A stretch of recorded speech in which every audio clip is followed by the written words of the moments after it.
अस्सलामुअलैकुम। उम्मीद करनी है तुसी सारे खैरियत नाल होवोगे। गुरु गोबिंद सिंह महाराज जिहड़े कि सिर तो लैके पैर तक खूबियां दा मजमूआ सीगे, बेशुमार अनगिनत खूबियां उन्हां दे विच मौजूद सीगियां, लेकिन ये खूबियां ये गुण उन्हां दे उस नूं नज़र आउंदे सी जिहड़ा उन्हां दे अंदर झाती मारदा सी, जिहड़ा उन्हां नूं पढ़ने की कोशिश करदा सी, जिहड़ा उन्हां कोल ज्ञान लैंदा सी। ਗਿਆਨੀ ਸੰਤ ਸਿੰਘ ਮਸਕੀਨ जी अज की कथा ਦੇ ਵਿੱਚ ਉਹਨਾਂ ਦੇ ਜੀਵਨ ਦੇ ਬਾਰੇ ਦੱਸਣ ਦੇ ਅਸੀਂ ਚੱਲ ਕੇ ਕਥਾ ਸੁਣਨੇ ਆ, ਫਿਰ ਕਰਨੇ ਆ ਉਸ ਤੇ ਵਿਚਾਰ। ਜ਼ਿੰਦਗੀ ਦੀ ਮੰਜ਼ਿਲ ਹੀ ਲੋਭ ਬਣ ਜਾਂਦੀ ਹੈ ਜਿਸ ਤੱਕ ਕਿ ਮਨੁੱਖ ਕਦੀ ਪਹੁੰਚਦਾ ਨਹੀਂ। ਤੇ ਉਸ ਹਾਲਤ ਵਿੱਚ ਸ੍ਰਿਸ਼ਟੀ ਔਗੁਣਾਂ ਦੀ ਕਰੂਪਤਾ ਨਾਲ ਭਰ ਜਾਂਦੀ ਹੈ, ਗੁਣਾਂ ਦੇ ਸੁਪਨ ਤੋਂ ਖਾਲੀ ਹੋ ਜਾਂਦੀ ਹੈ। ਐਸੇ ਹਾਲਾਤ ਵਿੱਚ धन गुरु गोबिंद सिंह जी महाराज फरमान करते ने, जब जब होए अरिष्ट अपारा तब तब देह धरत अवतारा। इसनों महान कवि और संत कवि तुलसी ने भी अपने ढंग नाल बयान किया है। जब जब होए धर्म की हानि बाढ़े असुर अभम अभिमानी, बाढ़े असुर अधम अभिमानी, तब तब विबद धर प्रभु शरीरा, हरे कृपा निध सज्जन पीरा। जब भी इतनी पीड़ा इतना दुख संताप पृथ्वी झेलती है, पृथ्वी तो झेलन तो मुराद है पृथ्वी दे मनुख झेलते हैं। मनुख दा दुराचार, मनुख दा लोभ, मनुख दियां वासनावां पशुआं नूं प्रभावित नहीं करदियां। मनुख अपने विचार तो मनुखां नूं ही प्रभावित करदा है, और सारियां दे विचार विच दुराचार होवे तो मनुखी दुनिया दे सिवाय टकराव तो होर कुछ भी नहीं होता। पशु तो सुख विच जी रहे हैं, पशु विच लोभ नहीं है। पशु विच इंज कह लीए काम भी नहीं है। शरीर की अदक शक्ति काम बनती है सिर्फ उसकी लोड़, प्राकृतिक लोड़। पशु विच अहंकार भी नहीं है। अपनी मैं नू, अपने आहंग नू किसी थां ते भी प्रदर्शित नहीं करना चाहता। वो सुख विच है। मनुख सियाणा है, उन्होंने पता है कि मैं हाँ, और मनुख नू यह भी पता है कि मेरा जन्म होया है, और मनुख नू यह भी पता है कि मौत भी आवेगी। जद इन्हां सारियां गल्लां तो पशु वांझू है। उन्हें कोई पता नहीं कि मेरा जन्म होया है, उन्हें कोई पता नहीं कि मेरा मरण भी होवेगा। इसी जानकारी ने, इसी सियाणप ने, इसी बौद्धिक बल ने मनुख नू दुराचारी बनाया, लोभी बनाया। दरअसल इस बौद्धिक बल दे दीवे नाल इन्हें अपना हृदय का घर रोशन करना सी, पर इसने इसे दीवे नाल अपना घर जलाया, खाक कीता। जद कोई इस दीवे नाल अपने मकान नू जलांदा है और बहुगिणती विच मनुखता इसे ढंग नाल जीण लग पए, अपना ही घर साड़ना है, अपने घर नू अग लानी है। ऐसे समय संसार जो शोलियां का रूप धारण कर लेंदा है, कोई अवतार आउंदा है, कोई परमात्मा की शक्ति लेके, कोई परमात्मा की प्रेरणा लेके, कोई परमात्मा का संदेशा लेके। धन गुरु गोबिंद सिंह जी महाराज उन्हां अनंत अवतारी पुरुषां दे चों अपना एक खास स्थान रखते हैं। गुरु नानक दी 10वीं जोत हेमकुंड दे तपीश्वर। खास खूबी यह है कि इस महापुरुष ने, जगत गुरु गोबिंद सिंह जी महाराज ने, अपनी कथा आप लिखी है। ऐसा लगता है कि सतगुरु दे मन विच बार बार एक ख्याल से किधरे कोई श्रद्धालु, किधरे कोई भगत, किधरे कोई मेरे नाल बहुता प्यार करने वाला कलम चुक के मेरी कथा लिखन लगे, और लिखदियां लिखदियां मैनू किधरे परमात्मा कह बैठे। मैनू किधरे ईश्वर कह बैठे तो ये सब मेरे कीते किताए ते पानी फेरना होगा। इसे ख्याल नूं मुख रख के जापदा है धन गुरु गोबिंद सिंह जी महाराज ने अपनी कथा आप लिखी है और अपने आउण का सिद्धांत दस दिता है, अपने आउण का कारण दस दिता है और अपने आउण तो पहले की जिहड़ी अवस्था है उसनूं भी बयान कर दिता है।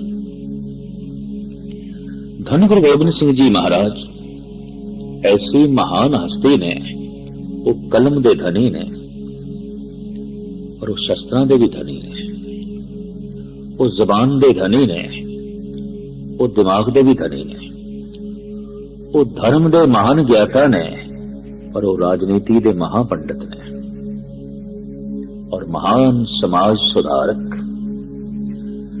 जिंदगी बहुपक्षी है गुरु गोबिंद सिंह जी महाराज की। शायद इसे वास्ते ही महान उर्दू दे शायर अला यार खान ने कह देता है, एक आंख से क्या बुलबुला कुल बहर को देखे, सागर को या मझधार को या लहर को देखे।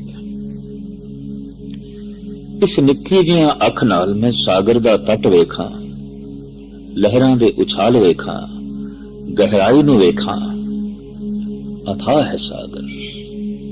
गुरु गोबिंद सिंह जी महाराज की जिंदगी कुछ उछाल भी है और जीवन में कुछ तट भी है और बड़ियां गहराइयां ने। उपरों उपरों देखिए तो वाकई गुरु गोबिंद सिंह जी महाराज का जीवन ज्वार भाटा है, जैसे सागर विच ज्वार भाटा सी उपरों उपरों देखते हैं।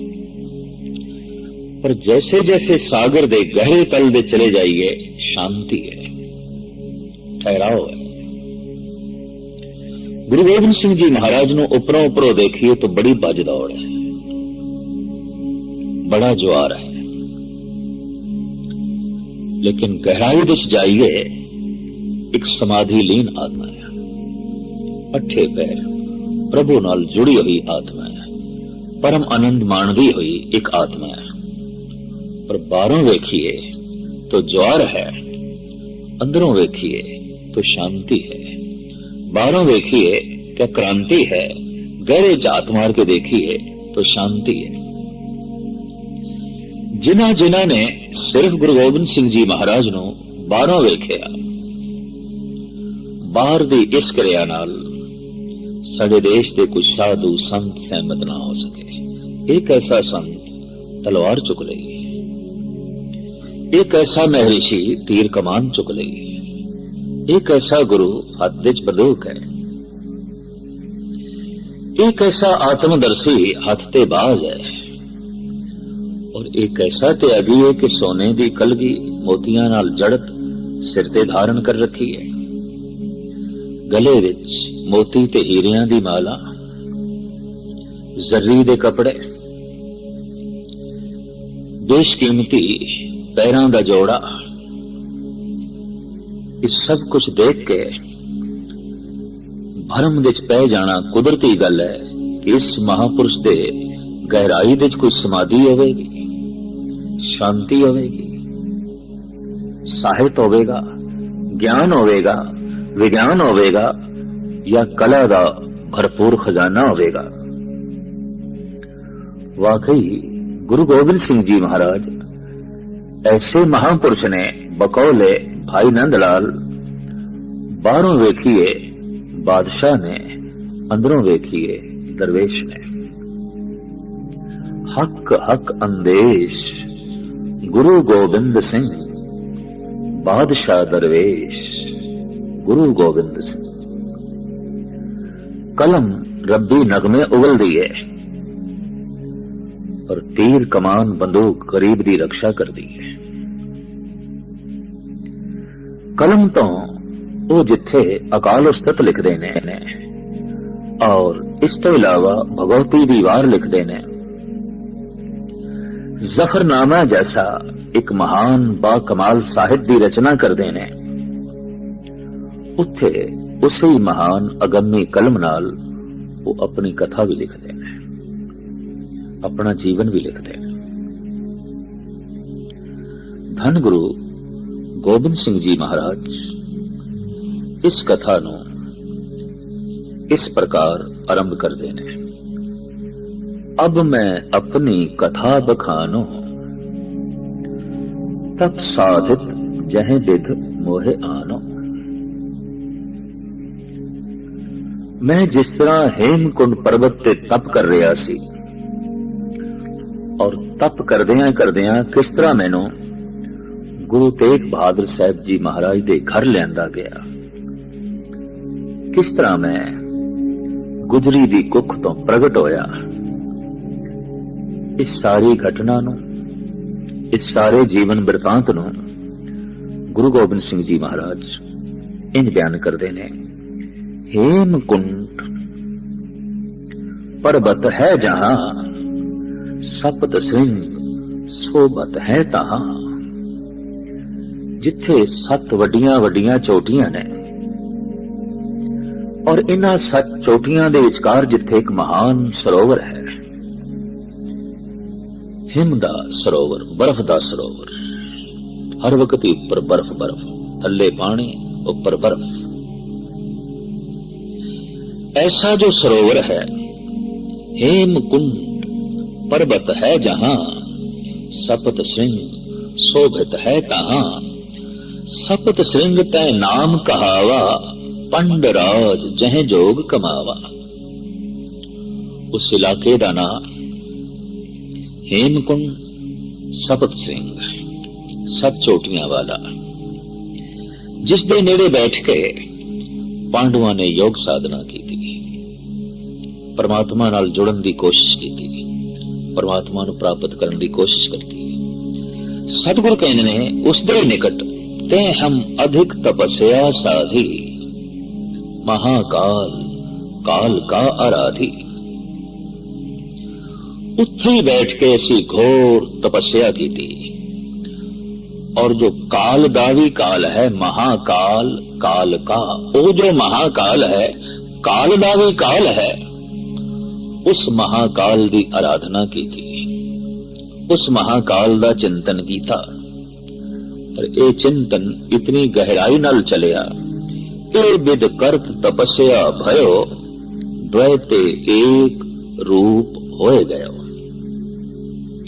ये तपस्या इतनी गहरी हुई, मैं मिट गया तू प्रकट हो गया। ये आराधना इतनी गहरी हुई, दुविधा मिट गई, एक बच गया, एक रूप हो गया सी। एको ब्रह्म द्वितीया नास्ति, जो स्वयं एक दा रूप हो जाता है, उसनों फिर एक दिखाई देता है। वो बोल भी एक दे बोलता है, वो सुनदा भी एक नूं है, उसदी सोच दे विच भी एक आउंदा है, उसदे विचारां दे प्रवाह दे विच भी एक आउंदा है, उसदी कथनी दे विच एक, उसदी रहनी दे विच एक, उसदी करनी दे विच एक। इस तरह सतगुरु कहंदे ने कि असी दो तो एक रूप हो गए, एक परमात्मा, एक मैं। हुण मैं नहीं रहा, हुण परमात्मा। तात मात मुर अलख आराधा, बहुविध जोग साधना साधा। मेरी माता ने, मेरे पिता ने घोर आराधना की थी। अंदाजन 26 साल धन गुरु तेग बहादुर साहब जी महाराज बाबे बकाले दे भोरे विच रहे, गौर साधना करदे। साधना सफल होवे,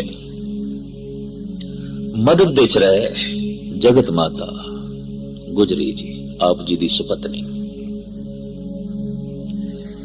ये घोर साधना, ये तपस्या सिरे चढ़ी। तिन जो करी अलख की सेवा, वो जो न लखे जान वाला परिपूर्ण परमात्मा है। गुरु तेग बहादुर साहब जी महाराज ने सिमरन द्वारा जब उसकी महान सेवा की थी, तिन जो करी अलख की सेवा, तांते भय प्रसन्न गुरुदेव। प्रसन्नता के पात्र बन गए। अकाल पुरख की सारी प्रसन्नता झोली विच आण पई।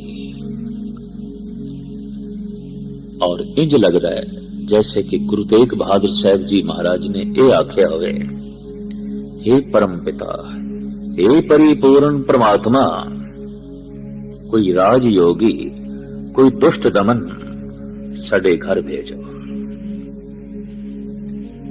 ये शायद मंग रही होवेगी।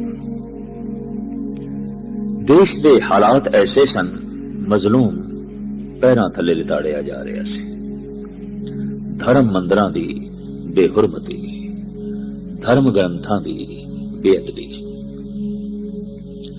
अबला चीख रही सी और विदेशां दे बाजारां टके टके च बिक रही सी।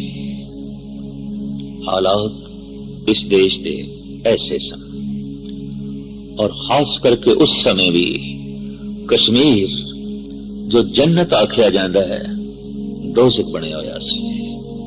बकोले नूर जहां वो ते जन्नत है। अगर फिरदौस से बर्रू वे जमी अस्तो, हमी अस्तो, हमी अस्तो, हमी अस्तो। अगर कोई जमीन देते फिरदौस जन्नत है तो यही है, यही है, यही है। लेकिन कश्मीर दे पंडितां लई ते दोज़ख बन चुकिया सी। कश्मीर दे ब्राह्मणां लई वो दोज़ख बन गया सी। वो घोर अग्नि बन चुकिया सी। यही सारे गुरु तेग बहादुर साहब जी महाराज दे अगों आनंदपुर साहब दे फरियाद लेके आए सन। इस सारा दृश्य पहले तो ही गुरु तेग बहादुर साहब जी महाराज नूं पता है ऐसा होना है। तभी उन्होंने दुष्ट दमन की अपने घर दे मंग की थी। गुरु गोबिंद सिंह जी महाराज फरमान करते ने, तिन प्रभ जब आयस मोहे दिया। फिर मैनू परमात्मा ने आदेश किया, हुक्म किया, आज्ञा की थी। तिन प्रभ जब आयस मोहे दिया, तब हम जन्म कलू में लिया। फिर साडा जन्म होया इस कलयुग विच। फिर असी गुरु तेग बहादुर साहब जी महाराज दे घर आए।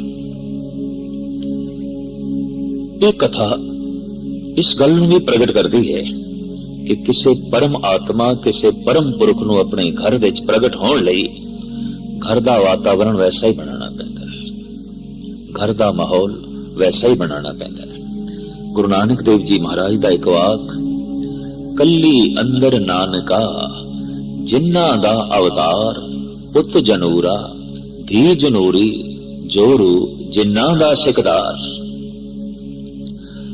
महाराज के अंदर मैं देख के हैरान हाँ गुरु नानक देव जी महाराज कि कलयुग के अंदर, इस दौर के अंदर घर दे पुत्रां दा जन्म नहीं हो रहा, जिन भूतां दा जन्म हो रहा है। कल्ली अंदर नानका जिन्ना दा अवतार, पुत जनूरा धी जनूरी, जोरू जिन्ना दा सिकदार। धी भी जिन भूत है, पुत्र भी जिन भूत है। और इस तरह घर भूत खाने बनते जा रहे हैं। घर घर विच मनुख नहीं रहे, भूत रह रहे हैं। भगत कबीर भी इस नाल सहमत ने। कबीर जी कहते ने, कबीर जय घर साध न सेविए, हर की सेवा नाए, ते घर मरहट सार के भूत बसे तिन माए। हुण घर विच हरि नहीं है, घर विच भगवान नहीं है तो घर विच शैतान आ जाएगा। जे घर विच चानना नहीं है तो घर विच हनेरा आ जाएगा। जे घर विच नेक औलाद नहीं तो कुदरती गल है बुरी औलाद। हर वक्त माड़ी सोचनी। और जब परिवारिक जीवन, गृहस्थ जीवन भ्रष्ट हो जाता है, सिर्फ शरीर की कशिश के तल ते रुक जाता है, तो उस घर विच जिहड़ी औलाद आउंदी है वो जिन भूत ही आउंदे ने। उन्हां ते माण नहीं कीता जा सकता। गुलाब दे फुल उगाण लई जैसे धरती दा वातावरण माहौल बनाना पैंदा है, कोमल बनानी पैंदी है, धरती नूं सवारना पैंदा है। किसी परम पुरख नूं अपने घर विच प्रगट होण लई अपनी कोख वैसी बनानी पैंदी है, अपना जिस्म वैसा बनाना पैंदा है, अपना मन वैसा बनाना पैंदा है और उसदे आउण दी अपने ढंग नाल तैयारी करनी पैंदी है।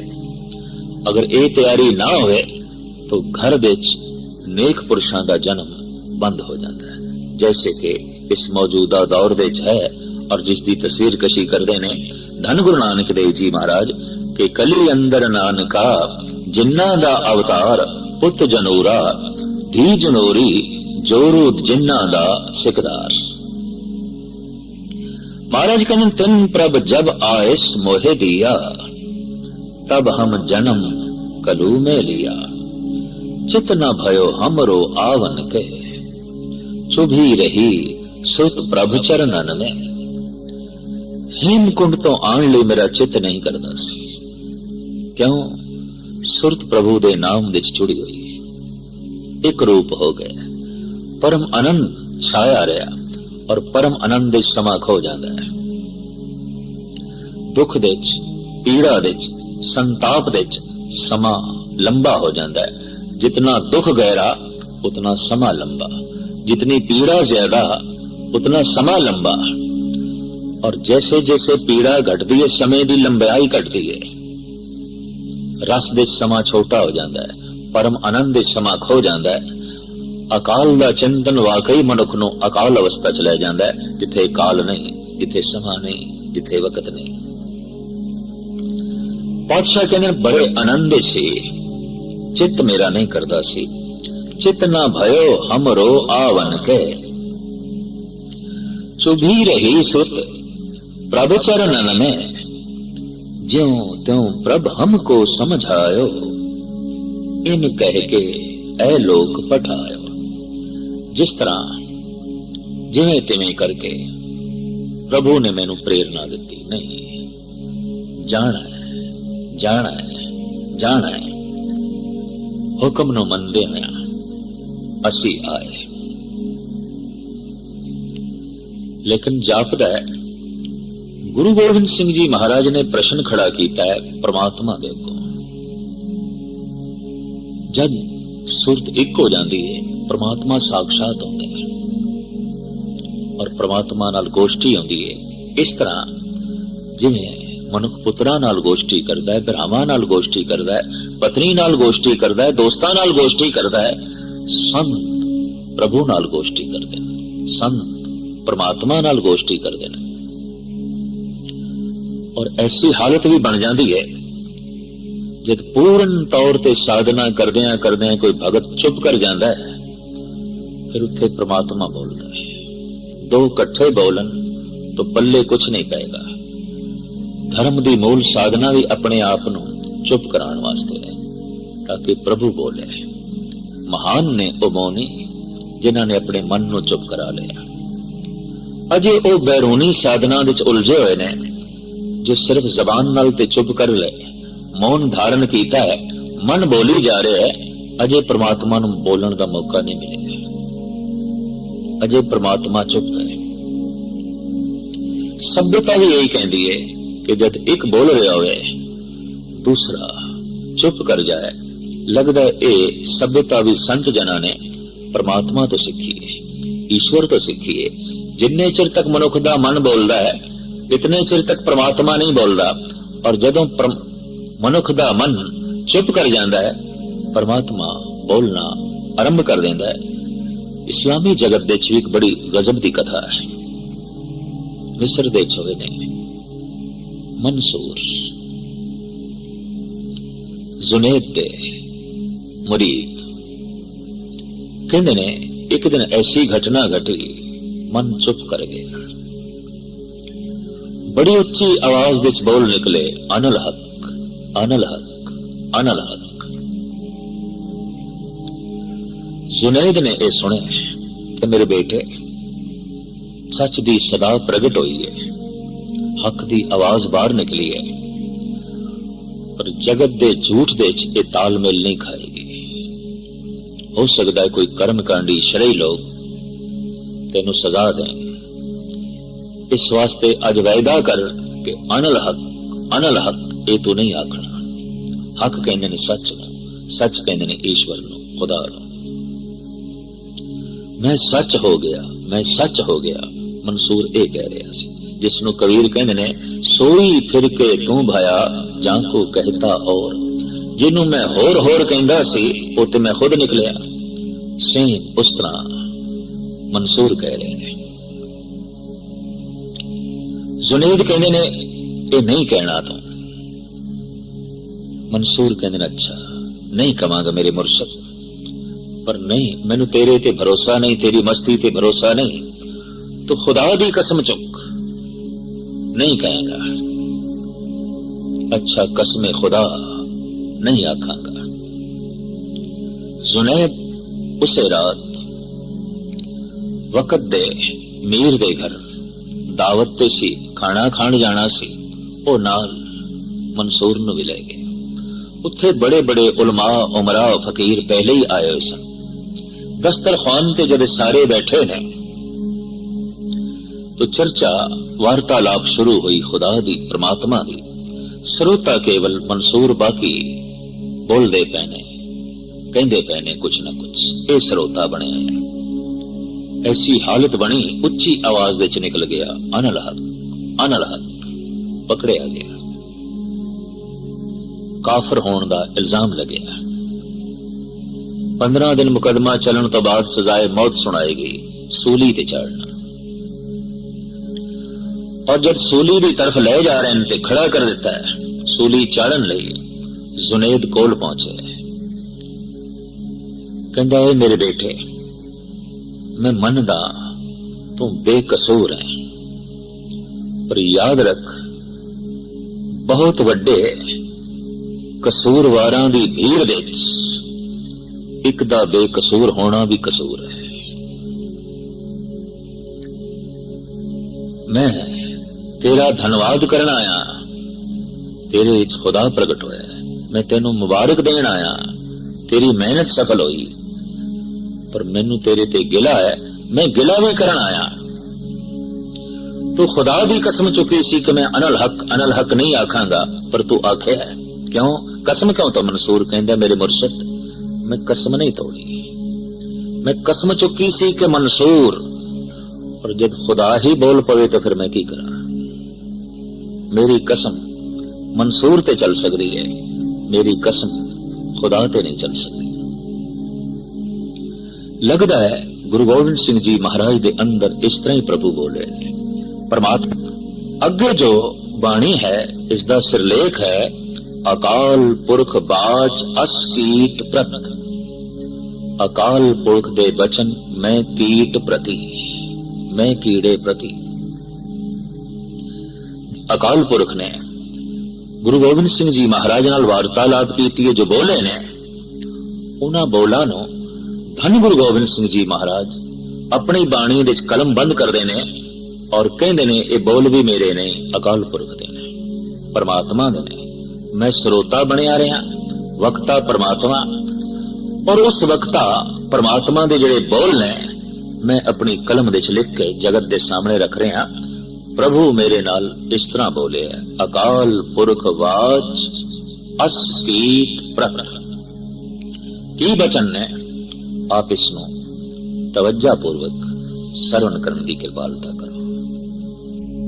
अकाल पुरख दे बचन श्रोता बन के जो गुरु गोबिंद सिंह जी महाराज ने सुने, उन्हां बचनां नूं अपनी कलम दी भेंट करदे ने धन गुरु गोबिंद सिंह जी महाराज, और इन्हां बचनां दा नाम रखदे ने अकाल पुरख बाज अस कीट प्रत। जब पहले हम सृष्ट बनाई दैत रचे दुष्ट दुखदाई। जद असी सब तो पहले सृष्टि की साजना की थी, उस वक्त महान अंधकार दे जीण वाले दैत लोग ही सन। कोई सूझ नहीं सी, कोई समझ नहीं सी, ज्ञान दा विज्ञान दा कोई पसारा नहीं सी। इते आहिस्ता आहिस्ता विकास होया ते भुज बल बवरे होए गए, पूजत परम पुरख रह गए। ताकत की पूजा करते सन, शक्ति की पूजा करते सन। उन्हां दैतां दे चों जिहड़ा ताकतवर सी ਉਸ ਨੂੰ ਸਜਦਾ ਕਰਦੇ ਸਨ, ਉਹਨੂੰ ਹੀ ਰੱਬ ਮੰਨਦੇ ਸਨ, ਉਹਨੂੰ ਹੀ ਪ੍ਰਮਾਤਮਾ ਮੰਨਦੇ ਸਨ। ਤੇ ਹਮ ਤਮਕ ਤਨਕ ਮੋਹ ਖਾਪੇ, ਤਿਨ ਕੀ ਠੌਰ ਦੇਵਤਾ ਥਾਪੇ। ਫਿਰ ਮੈਂ ਆਪਣੀ ਸ਼ਕਤੀ ਦੇ ਨਾਲ ਉਹਨਾਂ ਨੂੰ ਨਾਸ ਕੀਤਾ ਤੇ ਉਹਨਾਂ ਦੇ ਥਾਂ ਤੇ ਦੇਵਤਿਆਂ ਦੀ ਸਥਾਪਨਾ ਕੀਤੀ। ਗਿਆਨੀ ਭੇਜੇ, ਸੂਝਵਾਨ ਭੇਜੇ, ਪਰ ਦੈਂਤਾਂ ਦੀ ਤਰ੍ਹਾਂ ਤੇ ਵੀ ਬਲ ਪੂਜਾ ਉਰਝਾਏ। ਆਪਨ ਹੀ ਪਰਮੇਸ਼ਰ ਕਹਾਏ। ਉਹਨਾਂ ਨੇ ਵੀ ਆਪਣੇ ਆਪ ਨੂੰ ਪਰਮਾਤਮਾ ਕਹਿਲਾਣਾ ਸ਼ੁਰੂ ਕੀਤਾ। ਅਸੀਂ ਹੀ ਰੱਬ, ਅਸੀਂ ਹੀ ਪਰਮਾਤਮਾ, ਔਰ ਪਰਮਾਤਮਾ ਨੂੰ ਭੁੱਲ ਗਏ। ਉਹ ਵੀ ਸ਼ਕਤੀ ਦੇ ਉਪਾਸ਼ਕ ਬਣ ਗਏ। ਜਿਹੜਾ ਤਾਕਤਵਰ ਸੀ ਉਹੀ ਉਹਨਾਂ ਦਾ ਭਗਵਾਨ ਬਣ ਗਿਆ। ਭਗਵਾਨ ਭਗਵਾਨ ਨਾ ਰਿਹਾ। ਮਹਾਦੇਵ ਅਚੁੱਤ ਕਹਾਇਓ, ਬਿਸਨ ਆਪ ਹੀ ਕੋ ਠਹਿਰਾਇਓ। ਬ੍ਰਹਮਾ ਪਾਰ ब्रह्म बखाना, न किन्हू जाना। ब्रह्मे ने अपने आप ਨੂੰ ਹੀ ਪਾਰ ਬ੍ਰਹਮ ਕਹਿਲਾਣਾ ਸ਼ੁਰੂ ਕੀਤਾ। ਵਿਸ਼ਨੂੰ ਨੇਚਲ ਬਣੇ ਗਏ, ਮਹਾਦੇਵ ਅਚੁੱਤ ਕਹਿਲਾਏ। ਇਸ ਤਰ੍ਹਾਂ ਤਿੰਨ ਦੇਵਤਿਆਂ ਦੀ ਪੂਜਾ ਪ੍ਰਤਿਸ਼ਠਾ ਜਗਤ ਵਿੱਚ ਪ੍ਰਚਲਿਤ ਹੋਈ। ਪ੍ਰਭੂ ਦਾ ਅਗਿਆਨ ਬਣਿਆ ਹੀ ਰਿਹਾ, ਦੀਵਾਰ ਬਣੀ ਰਹੀ। ਜਿਹੜੇ ਜਿਹੜੇ ਦੀਵਾਰ ਤੋੜਨ ਲਈ ਭੇਜੇ ਉਹ ਸਵੈਮ ਦੀਵਾਰ ਬਣ ਗਏ। ਚਾਹੀਦਾ ਤੇ ਇਹ ਸੀ ਪਰਮ ਪੁਰਖ ਦੁਆਰ ਬਣਨ। ਗੁਰੂ ਗੋਬਿੰਦ ਸਿੰਘ ਮਹਾਰਾਜ ਜਿਹੜੇ ਕਿ ਬੇਸ਼ੁਮਾਰ ਖੂਬੀਆਂ ਦੇ ਮਾਲਕ ਸੀਗੇ, ਬਹੁਤ ਸਾਰੇ ਗੁਣ ਸੀਗੇ ਉਹਨਾਂ ਦੇ ਵਿੱਚ। ਇੱਕ ਅਵਤਾਰੀ ਪੁਰਸ਼ ਸੀਗੇ ਉਹ। ਜ਼ਾਹਰੀ ਉਹਨਾਂ ਦਾ ਹੁਲੀਆ ਜਿਹੜਾ ਸੀਗਾ ਉਹ ਬਾਦਸ਼ਾਹਾਂ ਵਰਗਾ ਸੀਗਾ। ਉਹਨਾਂ ਦੇ ਸਿਰ ਦੇ ਉੱਤੇ ਜਿਹੜੀ ਕਲਗੀ ਸਜਾਉਂਦੇ ਸੀਗੇ ਹੀਰਿਆਂ ਮੋਤੀਆਂ ਨਾਲ ਜੜੀ ਹੋਈ ਸੀਗੀ। ਗਲ ਦੇ ਵਿੱਚ ਉਹ ਹੀਰੇ ਮੋਤੀਆਂ ਦੇ ਹਾਰ ਜ਼ੇਬਤਨ ਕਰਦੇ ਸੀਗੇ। ਜ਼ਰੀ ਦਾ ਲਿਬਾਸ ਪਾਉਂਦੇ ਸੀਗੇ। ਕੀਮਤੀ ਜੁੱਤੀ ਹੁੰਦੀ ਸੀ। ਜ਼ਾਹਰੀ ਹੁਲੀਆ ਤੋਂ ਜਿਹੜਾ ਕੋਈ ਦੇਖਦਾ ਸੀ ਤੇ ਸਮਝਦਾ ਸੀ ਇਹ ਬਾਦਸ਼ਾਹ ਹੈ। ਬਹੁਤ ਆਲਾ ਸ਼ੌਕ ਰੱਖਦਾ ਹੈ ਪਾਉਣ ਦਾ, ਪਰ ਜਿਹੜਾ ਉਹਨਾਂ ਦੇ ਅੰਦਰ ਝਾਤੀ ਮਾਰਦਾ ਸੀਗਾ ਨਾ, ਉਸਨੂੰ ਪਤਾ ਚੱਲਦਾ ਸੀਗਾ ਕਿ ਇਹ ਫਕੀਰ ਤਬੀਅਤ ਦੇ ਮਾਲਕ ਹੈ। ਰੱਬ ਨੂੰ ਉਹਨਾਂ ਦੀ ਇੰਨੀ ਲੋਹ ਲੱਗੀ ਸੀ। ਉੱਠਣਾ ਬੈਠਣਾ ਓੜਨਾ ਵਿਛਾਉਣਾ ਹਰ ਚੀਜ਼ ਰੱਬ ਨੂੰ ਯਾਦ ਕਰਦੇ ਸੀਗੇ। ਹੱਥ 'ਚ ਤਲਵਾਰ ਜ਼ਰੂਰ ਹੁੰਦੀ ਸੀਗੀ, ਲੇਕਿਨ ਇਹ ਤਲਵਾਰ ਉਹਨਾਂ ਨੇ ਜ਼ੁਲਮ ਦੇ ਖਿਲਾਫ ਚੁੱਕੀ। ਗਿਆਨੀ ਸੰਤ ਸਿੰਘ ਮਸਕੀਨ ਜੀ ਦੀ ਇੱਕ ਕਥਾ ਦੇ ਵਿੱਚ ਮੈਂ ਉਹਨਾਂ ਦੇ ਕੋਲੋਂ ਸੁਣਿਆ ਸੀਗਾ ਕਿ ਗੁਰੂ ਗੋਬਿੰਦ ਸਿੰਘ ਫਰਮਾਉਂਦੇ ਨੇ ਕਿ ਤਲਵਾਰ ਚੁੱਕਣਾ ਮੈਨੂੰ ਪਸੰਦ ਨਹੀਂ ਹੈ, ਪਰ ਜਦੋਂ ਜ਼ੁਲਮ ਦੀ ਇੰਤਹਾ ਹੋ ਜਾਂਦੀ ਹੈ ਤੇ ਫਿਰ ਮੈਂ ਤਲਵਾਰ ਚੁੱਕਣਾ, ਜਿਹੜਾ ਮੈਂ ਆਪਣਾ ਫਰਜ਼ ਸਮਝਣਾ, ਔਰ ਉਸ ਤਲਵਾਰ ਦੇ ਜ਼ਰੀਏ ਮੈਂ ਉਸ ਜ਼ੁਲਮ ਨੂੰ ਖ਼ਤਮ ਕਰਨਾ। ਸਿਰਫ ਤਲਵਾਰ ਚੁੱਕਦਾ ਹੀ ਨਹੀਂ, ਬਲਕਿ ਉਸ ਦੇ ਜ਼ਰੀਏ ਜ਼ੁਲਮ ਦਾ ਵੀ ਖਾਤਮਾ ਕਰਨਾ। ਇਸ ਤਰ੍ਹਾਂ ਦੀ ਤਬੀਅਤ ਦੇ ਮਾਲਕ ਸੀ, ਇਸ ਤਰ੍ਹਾਂ ਦੇ ਔਸਾਫ ਦੇ ਮਾਲਕ ਸੀ ਉਹ। ਗਿਆਨੀ ਸੰਤ ਸਿੰਘ ਮਸਕੀਨ ਜੀ ਨੇ ਆਪਣੀ ਕਥਾ ਦੇ ਵਿੱਚ ਉਹਨਾਂ ਦੇ ਜੀਵਨ ਦੇ ਬੇਸ਼ੁਮਾਰ ਖੂਬੀਆਂ ਬਿਆਨ ਕੀਤੀਆਂ, ਉਹਨਾਂ ਦੇ ਔਸਾਫ ਬਿਆਨ ਕੀਤੇ। ਵੀਰੋ, ਤੁਹਾਨੂੰ ਇਹ ਕਥਾ ਕਿਵੇਂ ਦੀ ਲੱਗੀ ਕਮੈਂਟ ਕਰਕੇ ਲਾਜ਼ਮੀ ਦੱਸਿਓ। ਰੱਖਿਓ ਆਪਣਾ ਢੇਰ ਸਾਰਾ ਖਿਆਲ। ਮਿਲਾਂਗੇ ਅਗਲੀ ਵੀਡੀਓ ਦੇ ਨਾਲ। ਅੱਲਾਹ ਹਾਫ਼ਿਜ਼।